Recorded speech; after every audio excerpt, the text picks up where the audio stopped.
बाबा आध्यात्मिक केंद्र की ओर से सभी बाबा प्रेमियों को सप्रेम जय बाबा। अभी हम सभी लोग मेहराबाद से आए हैं और इसमें कि कई लोग वॉलेंटियर करके मेहराबाद गए थे, तो उन सभी को मैं बाबा की ओर से हार्दिक बधाई देती हूँ। और बाबा ने हमें सेवा करने का मौका दिया, तो मैं उनकी बहुत बहुत ऋणी हूँ, क्योंकि सेवा का अवसर सभी को नहीं मिलता है। जब वे बुलाते हैं तभी हम जा पाते हैं। तो बाबा की ओर से सभी को धन्यवाद। और सभी वॉलेंटियर्स ने बहुत अच्छे से वहाँ जाकर सेवा की। अमृत सेंटर के बहुत सारे वॉलेंटियर वहाँ गए थे। बाबा के समाधि पर भी लिखा है, मास्टर इन सर्विट्यूड, सेवकाई में प्रभुता है। सेवा का मौका हर किसी को नहीं मिलता। और बाबा और ये कर्मकांड, विधि परंपरा, उपवास, इससे ईश्वर कभी खुश नहीं होता। बस बाबा के दर पे, ईश्वर की दर पर जाकर हम जो सेवा करते हैं उसी से ईश्वर खुश होता है। सेवा का महत्व मैं पहले बताती हूँ। एक घड़ी, आध घड़ी, आज से पुनियाद कर सेवा संतन की, कटे कोटि अपराध। इसका अर्थ है हम लोग आधा मिनट में जाकर अगर हमारे ईश्वर के पास सेवा करते हैं तो हमारे जन्म जन्म के पाप धुल जाते हैं और हमारा जीवन सार्थक होता है। ये किसी भी कर्म कांड से नहीं हो पाएगा। उतनी हमारे में की आपत्ति संकट बाबा हर लेते हैं।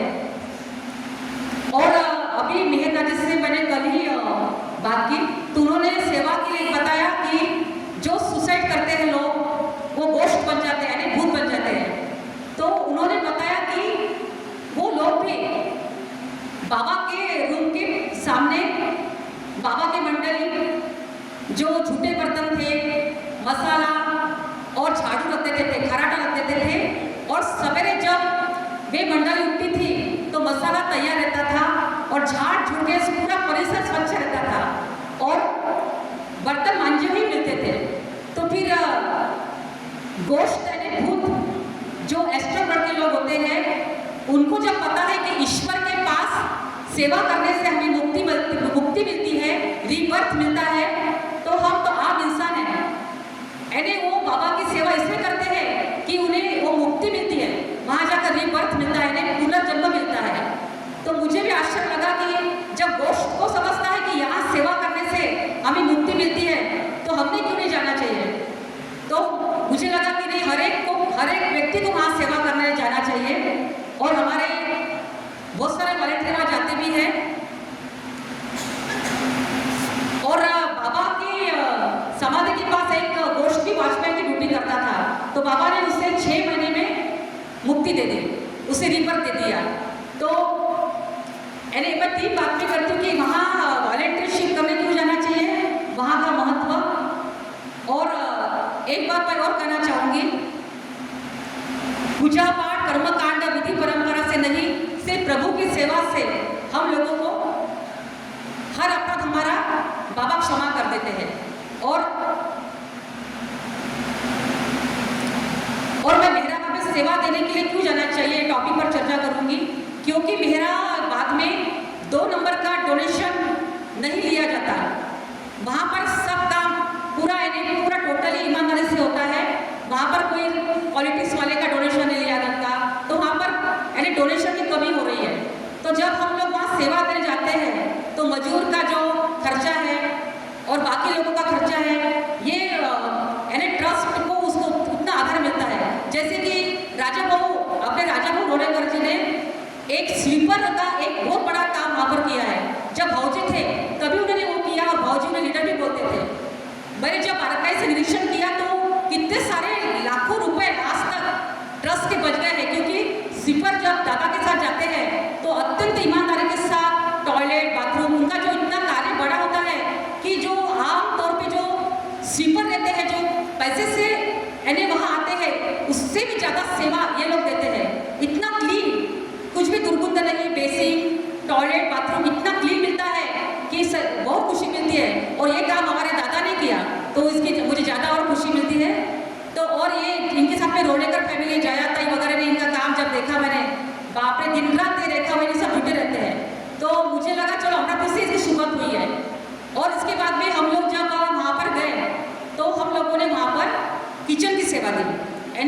वहाँ पर तो ऑलरेडी मशीन थी ही रोटी बनाने के लिए, पर गोले बनाना हम होते थे। 2000 लोगों से भी ज़्यादा मेहराबाद में इस साल बाबा प्रेमी आए थे लोन के लिए। तो वहाँ पर इलेक्ट्रिशियन का काम था और खाना बनाने का काम था, स्वीपर का काम था, खेती में काम करने का काम था। ये काम सभी ने बहुत अत्यंत आनंद के साथ किया। रोटी बनाने की तो जैसे कि स्पर्धा लगी थी, वो बोले मैं बनाऊंगी, वो बोलते मैं बनाऊंगी। जो सैलरी दे के आते हैं मजदूर, वो आपस में झगड़ते हैं कि हम काम नहीं करेंगे, हम कम काम करेंगे। लेकिन हमारी बाबा प्रेम महिलाएं अत्यंत खुशी के साथ में गाना गाते हुए और आनंद लेते हुए सभी ने रोटी सब्जी काटना, पूरी बनाना, सवेरे से सब लेडीज जुड़कर वहाँ पर जाकर रेडी हो जाता था। और ये देख के इतनी खुशी मिली कि देखो ऐसा जैसे लग रहा था कि यहाँ शादी है हमारे परिवार की और हम सब लोग यहाँ पर आए हुए हैं और गाना गाते हुए मौज मस्ती करते हुए। इतना इजीली काम हो रहा था कि जो वहाँ के जो ये थे जो जिसने कैरेक्टर्स का जो लिया था पूरा, तो बोले कि वो इतने खुश हो रहे थे कि हमारे सारे मजदूर भी इतना काम नहीं कर रहे और आप फटाफट गोले बना रहे। वो बोले मुझे दे का, वो बोले मुझे दे। जब आलू छिलने बैठी थी तो है मुझे ये दे। यानी जैसा काम करने की स्पर्धा लग रही थी और इतने क्लीनिंग के साथ इतने आनंद के साथ सब लोग काम कर रहे थे।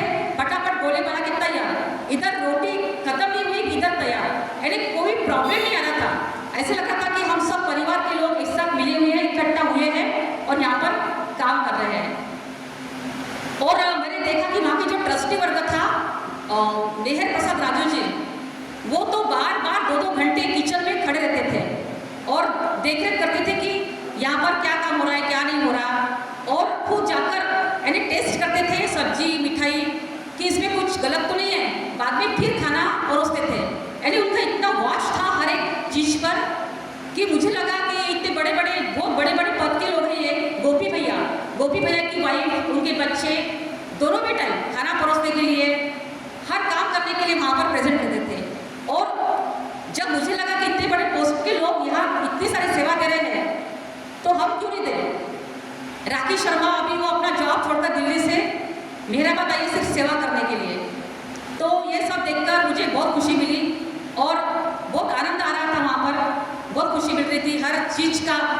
यानी हम आनंद के साथ हर कार्य कर रहे थे। घर में हम थोड़ा सा भी काम किया तो थक जाते थे, लेकिन यहाँ पर बस वहाँ के हेड ने कहा कि इतने बजे तैयार रहना है तो हम सब बिल्कुल उस समय तैयार होते थे।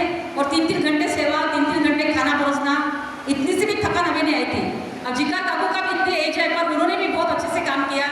यानी बाबा ने सबसे करवाया ये सब, क्योंकि सब इतना ईजी नहीं रहता। हर लोगों को लगता है कि हमें काम मिलना चाहिए वहाँ पर। और यानी वहाँ का ट्रस्ट का पैसा भी बच जाता है इससे, तो बाबा के कार्य में हमारा योगदान मिल जाता है। और वहाँ पर सुनीता धरण करके आंटी है, तो हम लोग जब उनसे मिलने गए तो वो बोले कि अरे हम तो संसार में हमेशा बिजी रहते हैं, यानी 15-15 दिन के तुम कम से कम तो आओ यहाँ पर हमेशा के लिए बताओ, क्योंकि संसार तो हमारे बिना चल जाता है। हम अगर चले भी गए, मर भी गए, तो भी हमारे बिना किसी का अड़ता नहीं है। सब कुछ वैसे चलता है जैसे चलता है। 8 दिन के लिए कोई रोएगा और बाद में फिर सामान्य रूप से सब अपना कार्य करेंगे। तो तुम लोग क्यों ये माया मोह के पीछे पड़े हो? अरे मत आओ हमेशा के लिए, मैं तो हमेशा के लिए आगे बोले। यानी उन्होंने कहा कि मैं हमेशा के लिए यहाँ पर आ गई। यानी मैंने कभी किसी का ये नहीं किया कि बा मेरे बच्चे हैं क्या है। यानी पर आप लोग 15 दिन के लिए तो आ सकते हो कम से कम अपने जवाबदारी में से, संसार में से निकल कर, क्योंकि आप अगर चले भी गए यहाँ से तो व्यवस्थापन में कोई भी कमी नहीं आएगी। आपका संसार वैसे चलता रहेगा। तो सिर्फ कम से कम 15 दिन के लिए आओ, क्योंकि आंध्र का बहुत बड़ा ग्रुप वहाँ पर हर समय सेवा देने के लिए मौजूद रहता है, हर समय रहता है।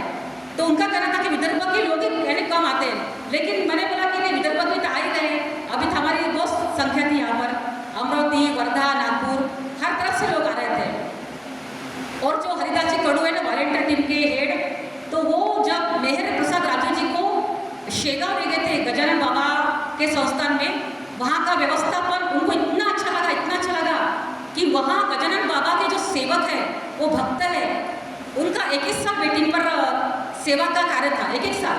अगर आज हम सेवा के नाम देते हैं तो 1 साल के बाद गजानन बाबा शेगांव में नंबर लगता है। और ये देखकर उनको इतनी खुशी हुई कि उन्होंने भी फिर यहाँ पर भी वही प्रोसेस शुरू कर दी, यानी सेवा की।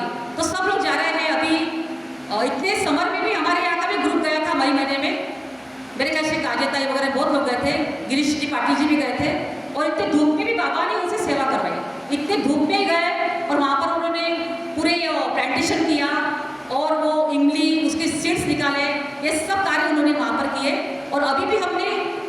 राजेंद्र मेहर के नेतृत्व में प्लांटेशन किया। इतने दूर था वो, एम्पियर के भी आगे था, लेकिन हम सब लोग पैदल पैदल गए, थक रहे थे। सुषमा ताई तो बोले, सुषमा ताई ने बोला कि राखी जा सकेगी कितने दूर, लेकिन सबसे पहले सुषमा ताई छुट्टी से पहुँच गए वहाँ पर, और वहाँ पे सब हमारे गड्ढे करके वहाँ पे प्लांटेशन किया। कुछ भी थकवा नहीं, कुछ भी नहीं, पूरे झाड़ लगाए।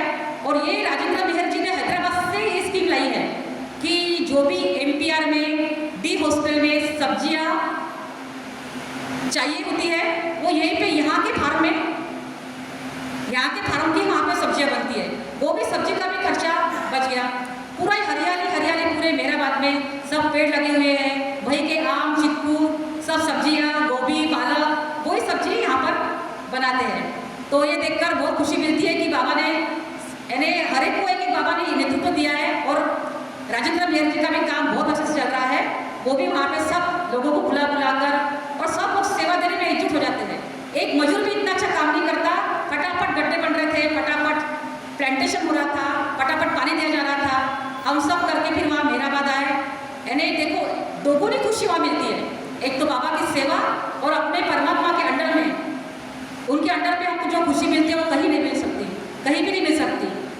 एक दिन ऐसा आएगा कि मेहराबाद की समाधि के दर्शन भी दुर्लभ हो जाएंगे, क्योंकि बाबा ने कहा है कि एक दिन ऐसा आएगा कि आप मेरे दर्शन भी नहीं कर सकोगे, इतनी गर्दी वहाँ, इतनी रश वहाँ होने वाली है।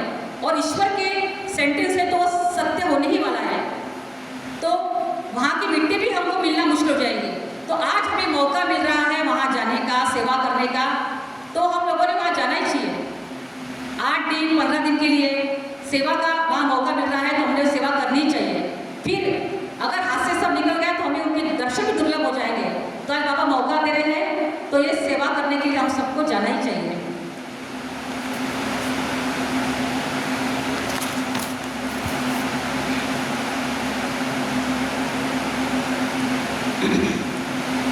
और एक बात मैं कहना चाहूँगी,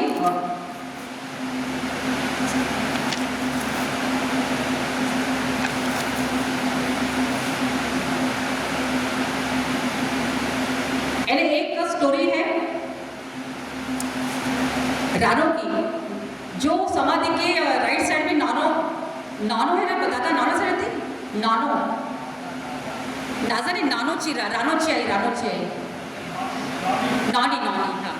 तर फिर बाजू में नानो की समाधि है, जो रानो की माँ थी। तो उनकी जब मुझे लगा कि ये मंडली की इतनी सारी समाधि है, तो मुझे ऐसा कुतूहल हुआ कि इन्होंने क्या किया है, इनकी समाधि है यहाँ पर। तो हम नेक्स्ट डे मेहरनाथ जी को मिलने के लिए अहमदनगर गए। तो मैंने उनसे पूछा, भैया ये समाधि इनका क्या क्या है, ये इनकी इनका क्या ये था, इनका क्या बाबा के लिए इन्होंने क्या सेवा की। तो उन्होंने बताया कि नानो और रानो की माँ नानो है, और वो फॉरेन रहते थे, पेरिस में रहते थे, पेरिस में। तो उसके बाद में बाबा ने उन्हें लंदन में दर्शन दिया नानो को, और वो बहुत रिच परिवार से थे। और नानो और रानो को बाबा ने लंदन में दर्शन दिया। उसके बाद में बहुत दिनों के बाद नानो और रानो को बाबा ने मेहराबाद बुला लिया समाधि के पास। तो नानो और रानो को बाबा इतना हार्ड वर्क देते थे कि उन्होंने कभी अपने फैमिली में कभी उनके नौकर चाकर सब थे, लेकिन यहाँ उनको बहुत काम करना पड़ता था। तो रानो भी कभी अस्वस्थ हो जाती थी।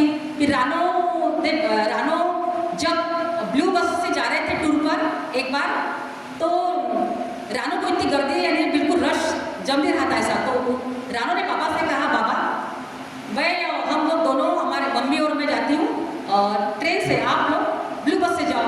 तो बाबा इतने नाराज हुए। बाबा कह रहे थे कि रानो कह रही है कि मेरे साथ नहीं आना चाहती, रानो कह रही है कि मेरे साथ नहीं आना चाहती। बाबा ने लगातार 5-6 बार रानो को त्रस्त कर डाला। तब रानो ने कहा, बाबा मुझे क्षमा कर दो, मैं आपके साथ ही आऊँगी और हमेशा आप जहाँ बोलोगे वहाँ मैं आऊँगी। इसलिए ये उदाहरण में से ऐसा था कि बाबा जब हमें बुलाते हैं तो हमें बिना किसी बहाने के, बिना किसी तकलीफ के, खुशी खुशी उनके साथ जाना चाहिए। और रानो की एक स्टोरी थी केटली की, यानी वो चाय की जो केटली थी, चाय की केटली। तो बाबा ने एक दिन मंडली के एक जन को भेजा और कहा कि सवेरे 4 बजे रानो को नींद में से उठा के लाओ। तो रानो नाइट सूट पे थी, नाइट सूट पर, और उसका त्रस्त एकदम एकदम चेहरा वगैरह करके रानो बाहर आई। और फिर बाबा ने उससे कहा, बाबा ने देखा नाइट शिफ्ट में आई करके, बाबा तो पहले नाराज हो ही गए, लेकिन बाबा ने उससे कहा, रानो देखो ये चाय की केटली कैसे डांस कर रही है। अरे चाय की केटली ऐसी ऐसी, चाय जैसे उबाल कर जब केटली में रखते हैं ना तो ऐसी ऐसी करती है। तो रानो पर इसमें कौन सी बड़ी बात है बाबा, ये तो केटली है और उसमें चाय है उबली हुई, तो ये नाश्ते तो वाली है, तो इसके लिए आपने मुझे निम्न से उठाया। तो फिर बाबा एकदम नाराज हो गए। बाबा बोले कि ये इम्पोर्टेंट नहीं है कि मैंने तुझे केटली देखने के लिए बुलाया, ये इम्पोर्टेंट है कि मैंने तुझे बुलाया, ये मेरी ऑर्डर थी, तो तूने खुशी खुशी आना था, तूने चेहरे पर इतना ऐसा एकदम करके आई तो मुझे अच्छा नहीं लगा। तो फिर बाबा को उससे माफ़ी मांगी। फिर बाबा ने कहा कि जब मैं बुलाता हूँ तो खुशी खुशी आओ, पूछो मत कि मैं किस लिए बुला रहा हूँ, क्यों बुला रहा हूँ, कुछ भी मत पूछो, बस मैंने बुलाया तो चले आओ। तो रानो को बाबा ने इस तरीके से डांटा भी था।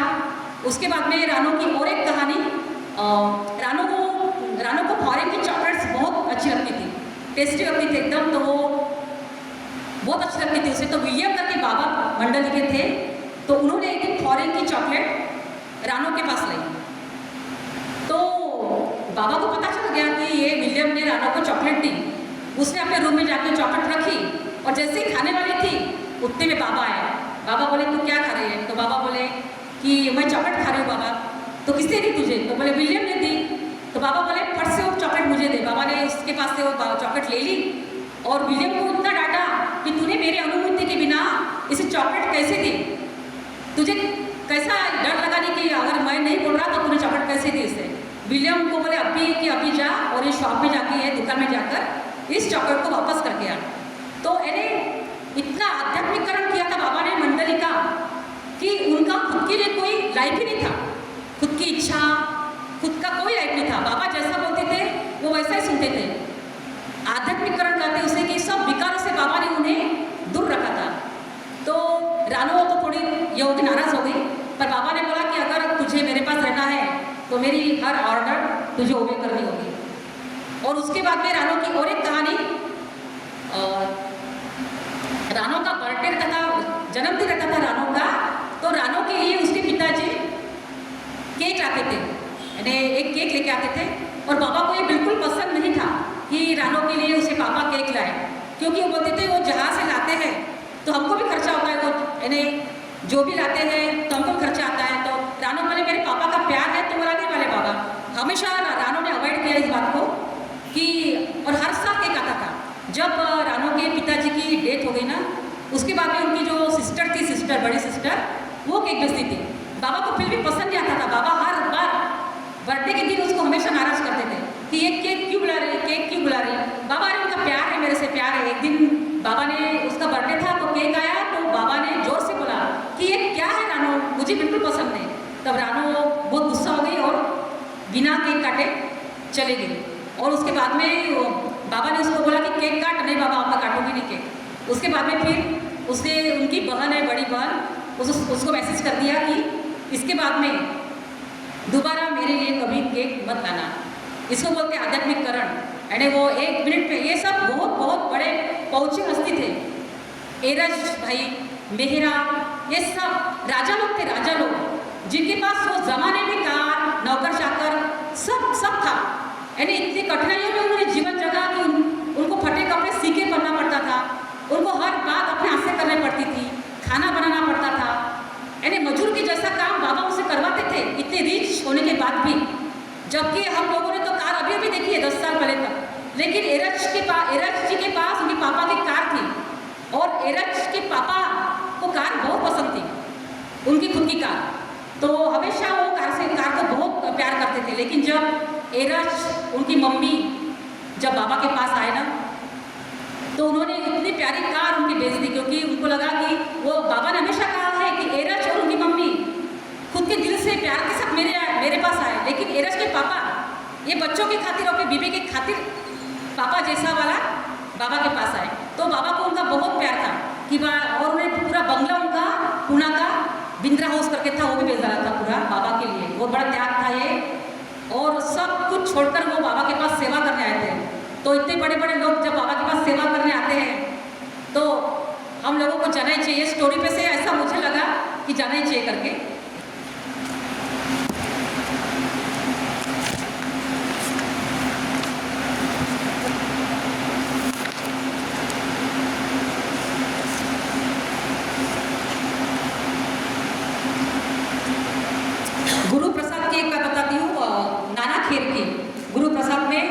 कुकर जी, पेंडू जी और नाना खेर यानी बैठे हुए थे सब लोग एक साथ। तो बाबा हमेशा कुछ ना कुछ मजा, कुछ ना कुछ स्टोरी वहाँ बताते थे। तो गुरु प्रसाद में बाबा ने सबसे पहले कुकर जी से कहा कि आप हंसकर बताओ। तो कुकर जी हंसने लगे जोरों से। फिर बाद में बाबा ने कहा कि अब रोकर बताओ। तो फिर वो बाद में रोने भी लगे। फिर बाबा बोले ठीक है। फिर पेंडू जी को बुलाया। फिर पेंडू जी को बोला कि आप भी हंस के बताओ। तो पेंडू जी भी हंसने लगे और रो के बताओ तो रोने लगे। पर जब नाना खेर थे, नाना खेर वो रियल ओरिजिनल थे, यानी जब उनको रोने लगाया तो जितने भी मंडल जन के लोग बैठे थे वहाँ पर सब रोने लगे। यानी इतना रियली उनका रोना था कि हर एक मंडली की आंखों में से आंसू निकलने लगे। और जब बाबा ने उनको हंसने कहा तो सब लोग हंसने लगे। तो इतने बड़े बड़े जो ये लोग थे यानी बाबा के संपर्क में आए हुए, जब हम किताब पढ़ते बाबा की तो लगता है नहीं ये हमारा परवरदिगार, इन्होंने क्या करवाया। वो जमाने में इतने बड़े बड़े लोगों के हाथों से इतने बड़े बड़े कार्य करवाए, सब कुछ करवाया। भाग्यशाली तुम मेहर प्रेमियों, धन्य तुम्हारा जीवन, कोटि जन्म के पुण्य खड़े थे हुआ उन्हीं से मेल। अब मैं एक सावक कोतवाली की कहानी भी आपसे शेयर करती हूँ। हीला तलवार, नाजू और आदि। यानी सावक कोतवाल बहुत बड़े बैंक में अकाउंटेंट थे। यानी बाबा कैसे हमारा ख्याल रखते हैं, जब हम जाते हैं ना सब कुछ उसके भरोसे पे छोड़ के हम लोग भी जाते हैं सेवा देने के लिए। तो कभी कभी घर पर कुछ प्रॉब्लम होते हैं, पर बाबा को जब हमने बोल दिया कि बाबा ये सब आप संभालो, तो बाबा पूरा संभाल लेते हैं। यानी बाबा पे जब जल्दी हमारे जवाबदारी तो हर एक चीज़ बाबा हमसे भी ज़्यादा संभालते हैं। जब हम घर पे लौट के आते तो वो घर के लोग कहते हैं कि इतना अच्छे से कैसा लगा, बहुत अच्छे से हुआ, सब अच्छे से हुआ, यानी कोई प्रॉब्लम आता ही नहीं है। और वैसे एक सावक कोतवाल की कहानी मैं आपसे शेयर कर रही हूँ। सावक कोतवाल जी को तीन बच्चे थे, एक हीला, एक नाजा और एक आदि, 3 बच्चे थे। और सावक कोतवाल जी अकाउंटेंट थे एक बैंक में। तो उनको बैंक में मन उनका दिल लगता नहीं था। वो बोलते थे कि यहाँ मेरा दिल नहीं लग रहा। वो बहुत आध्यात्मिकवादी थे। तो वो सब छोड़कर बाबा के पास आए। तो बाबा ने उनसे कहा भी कि अरे अभी आपके पास इतने आपके बच्चे हैं, बीबी है, अभी मत आ, अभी क्योंकि सब संसार तुझे करना है। 2 बार बाबा ने को वापस भेजा पर वो माने नहीं। वो बोले कि नहीं बाबा मेरा दिल नहीं लग रहा है यहाँ पर। तो बाबा ने कहा ठीक है आजा मेरे पास। फिर बाबा के पास वो आकर रहने लगे। पर उनके बच्चे छोटे छोटे थे। नाजा 7 साल की थी, आदि 3 साल का था और हीला 11 साल की थी। ऐसे 3 छोटे छोटे थे, पढ़ रहे थे वो। तो बाबा ने इन तीनों को भी हैदराबाद के बहुत बड़े स्कूल में नाम डाला उनका। इंटरनेशनल स्कूल थी जहाँ पे बहुत रिच बच्चे पढ़ने आते थे। यानी बाबा ने ऐसा छोड़ नहीं दिया कि ये आ गए। तो बाबा ने उनकी पूरी जिम्मेदारी ली एजुकेशन की और वो हैदराबाद के अच्छे कॉन्वेंट में बाबा वहाँ पढ़ने लगे बच्चे। और वो जब वो कहते हैं कि हम जब लोग आते थे मेहराबाद छुट्टियों में तो बाबा हमको इतना प्यार करते थे कि सगे बाबा ने भी हमको इतना प्यार नहीं किया होगा, इतना प्यार करते थे। और वो बाबा को बिग फादर करके भी यानी संबोधते थे, बिग फादर करके। तो नासा बहुत दुबली थी यानी फिर भी बाबा उसे अपने खुद के हाथ से बटर चीज़ खिलाते थे। और उस समय वो वहाँ के आश्रम में एग्स नहीं चलते थे, लेकिन वो एग्स भी बाबा उनको खाने के लिए मना नहीं करते थे। तो यानी बाबा ने इतना प्यार किया उनसे, ऐसा नहीं कि भाई इसी पापा आ गए। तो ऐसा नहीं कि वो भी प्यार करते थे पिताजी भी उनसे बच्चों से, लेकिन ये सब जवाबदारी बाबा ने ली थी कि इनके बच्चों को ऐसा संभालना वगैरह। तो फिर हीरा ने कहा है कि हम उन्हें बिग फादर ही कहते थे, हर एक बात उनसे हम शेयर करते थे।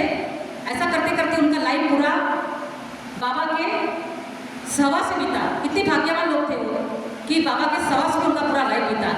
और नाजा और हीला उसे स्टोरी भी बताई थी कि जब भी मुझे कोई प्रॉब्लम आता था तो मैं बाबा से शेयर करती थी।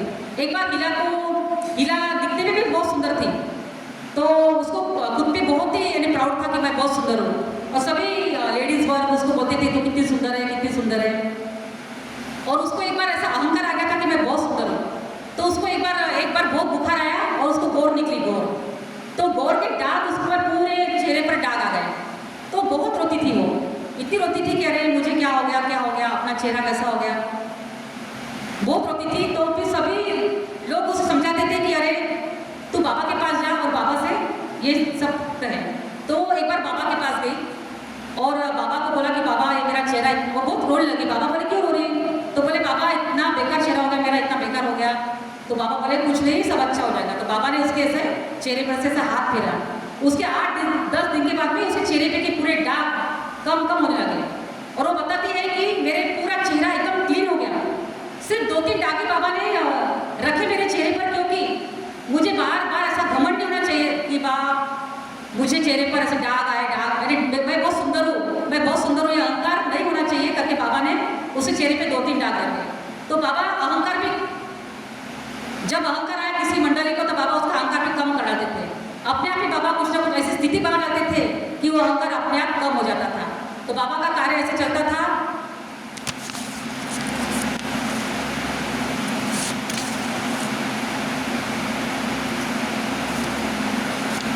तो वॉलेंटियर का तो मैंने बताया, अभी छोटे साहब ने मुझे कहा कि वॉलेंटियर के बारे में बताओ।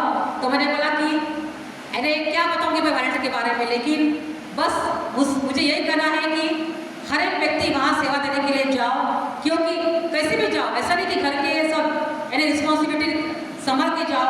हर एक को मौका मिलता है 4 दिन के लिए, 8 दिन के लिए। अभी तो वो लोग हम लोगों को बुलाने वाले हैं अगले महीने से 15-15 दिन के लिए। और उन्होंने बोला है कि तुमको बिल्कुल नॉन स्टॉप काम करना है वहाँ पर। और अभी मेयर प्रसाद राजू ने कहा है कि विदर्भ के बहुत सारे लोग लेके आओ करके, आप आपके पूरे महिलाएं जेंट्स सब लेकर आओ। तो हमने संकल्प भी किया है कि हम लोग सिर्फ 15 दिन के लिए 3 महीने में से एक बार जाएंगे और वहाँ पर सेवा देंगे। तो बाबा से यही कहना है कि बाबा हमको शक्ति दो, हम सब लोगों को जाने का हमको मार्गदर्शन करो कि हम सब वहाँ पर सेवा देने के लिए जाए। क्योंकि मेहराबाद ऐसा स्थल है जहाँ पर किसी भी अनुदान नहीं, कोई अनुदान नहीं मिलता, कुछ ज़्यादा वहाँ बहुत पैसे नहीं है। तो हम जब जाएंगे तो इलेक्ट्रिशियन जाएंगे तो इलेक्ट्रिक का काम करेंगे, तो उतनी बचत होगी वहाँ के, यानी वहाँ पर डोनेशन का आता है। तो और जो मजदूर लोग जाएंगे वहाँ पर खेत में काम करेंगे, एक मजदूर इतना पैसा लेता है कि अगर हम लोग गए और वहाँ पर मजदूरी जैसा काम भी किया तो भी उतना पैसा हमारा बच जाएगा। प्लम्बर है, जो भी सेवा जिसको आती है, जो जितना जानते हैं, कारकुन की ड्यूटी वहाँ कर सकते हैं। हम लोग खाना बना सकते हैं, खाना परोस सकते हैं, और वहाँ पे झाड़ झूड़ पोछी तक की भी ड्यूटी हमको देने वाले हैं। तो हमारे इतने बड़े जो हम मानते हैं परवरदिगार, उसको हमारा हाईएस्ट ऑफ द हाई हो, तो उसके दरबार में हमें किसी भी चीज़ का संकोच नहीं करना चाहिए। वहाँ पर स्वीपर की ड्यूटी भी करो, झाड़ झूड़ भी करो, सब कुछ करो और बस इस सेवा का आनंद लो। क्योंकि जब 70-80 साल के बाद हम देखेंगे, हम अगर जीवित रहे तो, कि वहाँ पर हमें वहाँ की मिट्टी भी नसीब नहीं होगी। तो आज हम सब दर्शन ले सकते हैं, वहाँ पर सेवा दे सकते हैं। तो सब लोग वहाँ पर जाकर बस बाबा की सेवा करो, क्योंकि बाबा ही सब कुछ है, वही हमारा पिता है, माता है, हमारे सब कुछ है। बस इतना बोल के मैं अपना स्पीच समाप्त करती हूँ। जय बाबा, धन्यवाद। कुछ गलती हुई